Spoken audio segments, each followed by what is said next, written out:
Pumalo na sa mahigit 1,000 ang naitalang nasawi punsod ng mga pagbaha at pag-ulan sa Southeast Asia, kabilang na ang mga bansang Indonesia, Thailand, Malaysia at Singapore. Yan ang iba pang napapanahong balita mula sa iba't ibang panig ng mundo. Sa Global Headlines Report ni James Galange. Balita mula sa Southeast Asia, umakit na sa mahigit 1,000 natatalang casualty mula sa managanap na pagbaha at mudslide sa 4 na bansa sa Indonesia, Thailand, Malaysia at Sri Lanka. Kung saan si Indonesia pa lamang ay pumalo na sa mahigit 600 ng death toll, ngunit hanggang sa ngayon ay hindi pa nito isinasailalim sa national emergency, sa kabila ng mataas na bilang ng mga nasawi at ilan pang mga nawawala. Habang humihingi naman ng tulong mula sa ibang bansa ang Sri Lanka mula rin sa epekto ng pagbaha at labis sa pag-ulan sa kanilang bansa.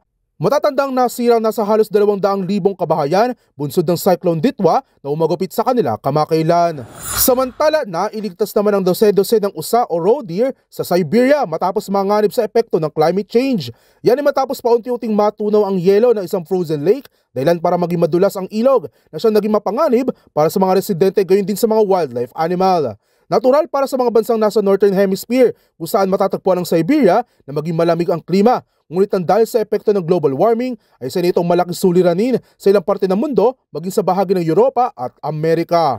Sa iba pang balita, sa pagpasok naman ng Disyembre, ramdam na rin sa bansang Austria ang Kapaskuhan matapos pailawan ng isang pamilya ang kanilang bahay na tinatawag nilang Christmas Wonderland, kung saan nagdingning ang nasa halos 1 milyong Christmas lights at 250 inflatable figures para gawing atraksyon ng mga residente at turista.